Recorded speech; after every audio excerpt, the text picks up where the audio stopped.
Bonjour à tous, j'espère que vous allez bien. On se retrouve aujourd'hui pour parler d'une question, d'un sujet que je trouve vraiment intéressant. C'est une question que je voyais beaucoup tourner dans les communautés d'auteurs il y a quelques années. Vous l'avez vu dans le titre de la vidéo, donc je ne vais pas faire l'intro durer trop longtemps. J'aimerais répondre à la fameuse question: a-t-on besoin d'avoir une présence sur les réseaux sociaux quand on est auteur? Et pour les auteurs qui voudraient avoir une présence sur les réseaux sociaux mais ne sauraient pas trop comment s'y prendre ni par où commencer, dans cette vidéo, je voudrais également vous partager ce que j'ai appris au fil des ans en maintenant une présence sur YouTube et en ayant un tout petit compte Instagram dédié à l'écriture. Bon, tout d'abord, je ne vais pas passer par 4 chemins. Ma réponse à la question faut-il avoir une présence sur les réseaux sociaux quand on est auteur est non. Je connais plusieurs auteurs qui n'ont pas du tout de présence sur les réseaux sociaux ou alors ils ont juste des comptes perso. Beaucoup d'entre eux n'ont aussi pas de site web. Je connais plusieurs auteurs qui n'ont ni Instagram, ni Facebook,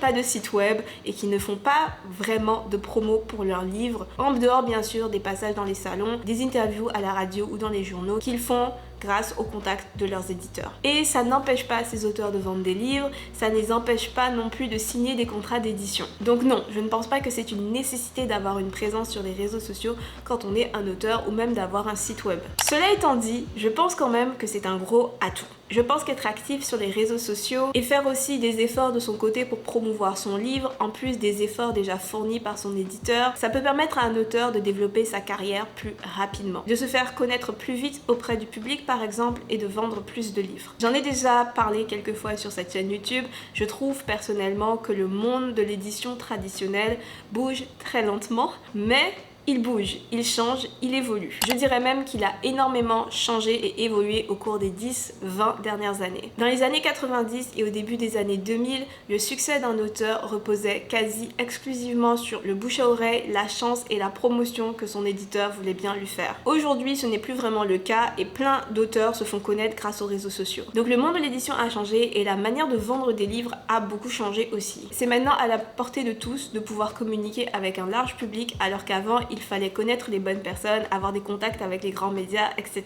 Mais paradoxalement, c'est aussi devenu plus difficile de rejoindre les gens puisqu'on a tous les mêmes outils et que l'attention du public est plus sollicitée que jamais. Donc pour un éditeur, si un auteur a déjà une grande communauté, peut promouvoir son livre avec efficacité de son côté, c'est un atout non négligeable. Personnellement, je pense que le travail de promotion devrait être un travail collaboratif entre l'auteur et l'éditeur. Mais si l'auteur ne veut pas en faire du tout, je pense aussi que ça devrait être une option. Alors on a tous des tempéraments différents, certains auteurs sont très introvertis et ne veulent pas du tout s'afficher, ce que je comprends tout à fait et comme je vous l'ai dit, je pense qu'ils devraient avoir l'option de ne pas avoir à s'afficher et de ne pas avoir à faire eux-mêmes la promo de leurs livres, surtout s'ils sont édités en maison d'édition. Mais si au contraire vous aimeriez utiliser les réseaux sociaux pour promouvoir votre œuvre, j'aimerais vous partager mon expérience au cas où ça pourrait vous aider ou vous donner des idées. Alors premièrement, je tiens à dire qu'il est possible d'être sur les réseaux sociaux et de vendre des livres sans jamais montrer son visage. Tout dépend de la stratégie que vous décidez d'adopter et aussi du média social que vous décidez d'utiliser. Mon premier conseil, si vous voulez être présent sur les réseaux sociaux en tant qu'auteur, est de réfléchir d'abord au genre de contenu que vous aimeriez produire et aux médias sociaux que vous voudriez utiliser. Parce que oui, vous n'avez pas besoin d'être sur tous les médias sociaux.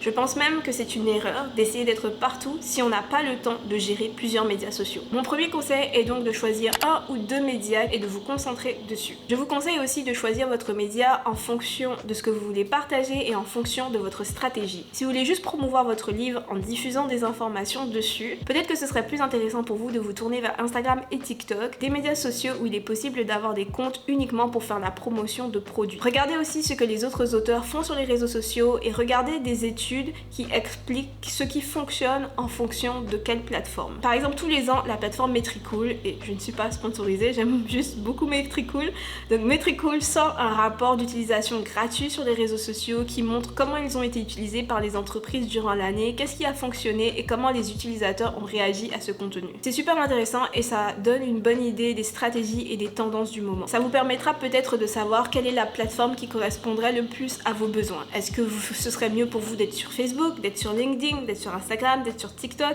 Si vous n'êtes pas sûr, je pense que regardez ce genre de rapport, ça peut peut-être vous aider. Je mettrai le lien vers le rapport de l'année dernière dans la description si ça vous intéresse. Tout ça pour dire que c'est à vous de voir quelle stratégie vous voulez adopter et aussi pour dire que vous n'avez pas besoin d'être sur tous les fronts. Vous pouvez choisir de ne pas montrer votre visage, vous pouvez choisir de juste faire la promo de vos livres sans jamais parler de votre vie, sans jamais faire de conseils d'écriture, sans jamais faire de chroniques littéraires, comme vous pouvez choisir de parler un peu plus de vous, de partager votre expérience et votre quotidien en tant qu'auteur. C'est à vous de voir ce avec quoi vous êtes le plus à l'aise et quelle stratégie répond le mieux à vos besoins. Maintenant pour ce qui est de mon expérience, comment j'ai choisi YouTube, pourquoi j'ai choisi YouTube. Alors il faut savoir que j'ai eu plusieurs chaînes YouTube avant de commencer celle-ci.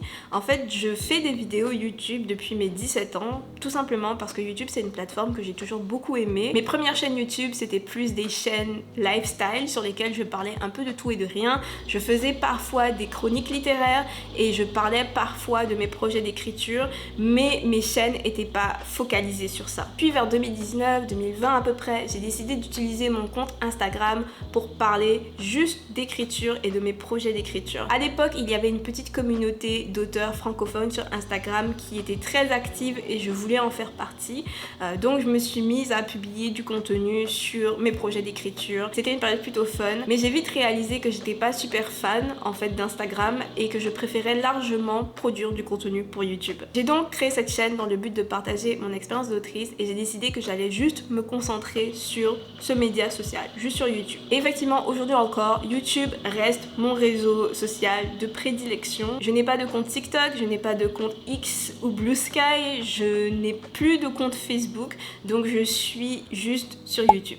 Donc comme vous pouvez le voir, j'ai choisi un réseau social sur lequel me concentrer et je l'ai choisi parce que c'était celui que j'aimais le plus et celui pour lequel j'aimais le plus créer du contenu. Cela va un peu de soi, mais c'est important de ne pas choisir une plateforme que vous détestez, sinon vous allez vite faire un burn-out. Si vous haïssez TikTok, n'essayez pas d'être sur TikTok, c'est ça que je veux dire. On est d'accord, c'est beaucoup plus facile de passer du temps sur un réseau qu'on aime bien que sur un réseau qu'on ne peut pas supporter. Pour ce qui est de mon contenu maintenant, j'avoue que j'ai commencé sans stratégie précise. Une chose que je regrette un peu aujourd'hui, et je vais y revenir. J'ai commencé par des blogs d'écriture et par des chroniques littéraires parce que j'ai toujours beaucoup aimé parler de mes lectures et partager ce que j'ai lu. Mais comme j'aime aussi beaucoup la narratologie, les techniques scénaristiques, je me suis aussi progressivement mise à partager des conseils d'écriture sur cette chaîne. Et finalement, je me suis mise à créer le genre de contenu technique que j'aurais beaucoup aimé avoir à l'époque où j'ai commencé à écrire des histoires. Il faut se dire, je l'ai déjà dit, mais je le répète, que quand on crée un compte d'auteur sur les réseaux sociaux, on n'est pas obligé de partager des conseils d'écriture. Et on n'est pas non plus obligé de faire des chroniques littéraires, donc de parler de nos lectures. Je dirais même que ça peut être plutôt délicat pour un auteur de faire des chroniques littéraires. La manière que j'ai décidé de gérer ça, personnellement, c'est que j'évite de faire des chroniques sur des livres que j'ai détestés. Si je vous parle de livres sur cette chaîne, c'est uniquement de livres sur lesquels j'ai des choses positives à dire.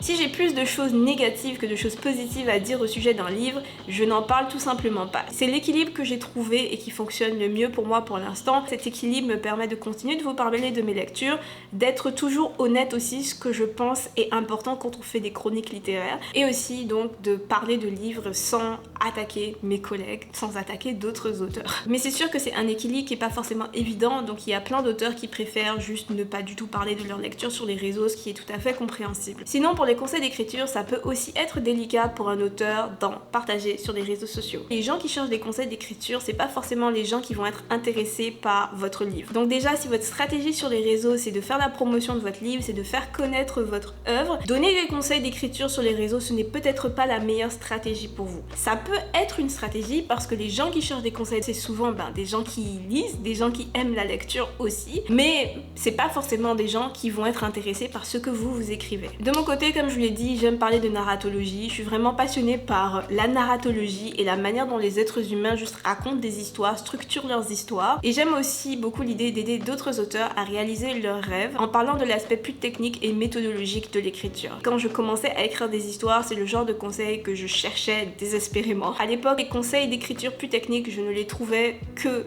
en anglais. Et du coup, je me suis dit qu'il doit y avoir d'autres auteurs comme moi. Si j'existe, c'est qu'il y a d'autres personnes comme moi dans le monde, donc il doit y avoir d'autres auteurs qui sont aussi à la recherche de conseils plutôt techniques, de méthodologies plus précises. Donc je crée principalement mes vidéos conseils d'écriture pour ce genre de personnes, pour vous si vous êtes ce genre de personne. Mais c'est ma stratégie, si je peux appeler appeler ça une stratégie. Et c'est la manière que j'ai décidé personnellement de faire du contenu sur les réseaux en tant qu'autrice. Donc c'est à vous de voir ce que vous voulez partager par rapport à ce que vous êtes à l'aise de partager. C'est à vous de voir aussi ce que vous aimez créer. Est-ce que vous préférez créer des carousels sur Instagram? Est-ce que vous préférez créer des shorts ou alors de longues vidéos pour YouTube? Maintenant, j'aimerais vous parler un petit peu des choses que j'aurais aimé avoir fait différemment. Alors premièrement, j'aurais aimé avoir une stratégie plus claire lorsque j'ai commencé. Plutôt que de me lancer sans idée précise de ce que je voulais faire, sans aucune stratégie, je savais que je voulais essayer de créer une communauté, que je voulais communiquer en fait avec d'autres personnes, mais je savais pas vraiment ce que je voulais offrir aux gens pour qu'ils s'intéressent à ce que j'avais à dire. C'est aussi un élément important à prendre en compte, je pense, quand vous établissez votre stratégie. Qu'est-ce que vous voulez apporter aux gens? Je regrette un petit peu de ne pas m'être posé ces questions-là au début. Une autre chose que j'aurais aimé avoir fait différemment, c'est que j'ai pas été très consistante au début lorsque j'ai lancé ma chaîne YouTube. Comme j'avais pas de plan, j'avais pas de stratégie, j'ai eu beaucoup de mal à maintenir un rythme régulier de publication. Il y a eu des périodes, je postais toutes les semaines, et ensuite il y a eu des périodes durant lesquelles je postais pas pendant 6 mois, 8 mois. Donc un conseil que je peux vous donner, c'est d'essayer d'être régulier le plus possible si vous voulez vous lancer sur un réseau social. Les réseaux sociaux, les algorithmes en ligne, de manière générale, ils valorisent beaucoup la régularité, la constance. Vous n'avez pas besoin de poster tous les jours, vous n'avez pas besoin de poster toutes les semaines, mais si vous postez tous les mois, c'est déjà mieux que de poster une fois puis de disparaître pendant 2 ans. Et enfin, la dernière chose que je regrette, c'est de ne pas avoir commencé plus tôt, mais ça va un petit peu de pair avec le manque de régularité. Comme je vous l'ai dit, j'ai eu plusieurs chaînes YouTube avant de lancer celle-ci, mais c'est des chaînes que j'ai abandonnées. Donc ce que je faisais, c'est que je commençais une chaîne, j'étais régulière dessus pendant quelques mois, quelques années, puis je supprimais ma chaîne, j'en commençais une autre. Je me dis, qu'est-ce qui serait arrivé si j'avais conservé la chaîne, la première chaîne en fait que j'ai eue sur YouTube, si j'avais été régulière sur cette chaîne pendant toutes ces années? Je me demande où j'en serais aujourd'hui. Mais en même temps, j'aime pas trop m'attarder sur les si. Avec les si, on referait le monde, comme on dit. On ne peut changer que notre futur. Donc mon dernier conseil, si vous voulez vous lancer sur les réseaux sociaux en tant qu'auteur, parfois la plus grande erreur est tout simplement de ne pas commencer. Parce qu'on a peur de ne pas être prêt, parce qu'on a peur de ne pas avoir les bons outils. Oui, je vous conseille d'avoir une stratégie avant de commencer, de faire vos recherches sur chaque plateforme pour ne pas vous lancer à l'aveugle. Mais à la fin, la meilleure manière d'apprendre, la meilleure manière de s'améliorer et d'évoluer, c'est de faire et de commettre des erreurs. Et il est déjà temps de terminer cette vidéo. J'espère vraiment qu'elle vous aura plu, j'espère qu'elle vous aura permis d'apprendre au moins quelque chose. Si elle vous a plu, n'hésitez pas à me le faire savoir en la likant. N'hésitez pas non plus à me dire ce que vous pensez sur ce sujet, les auteurs sur les réseaux, en fait, dans les commentaires sous cette vidéo. On se retrouve très très vite. Portez-vous bien tout le monde et à bientôt. Bye!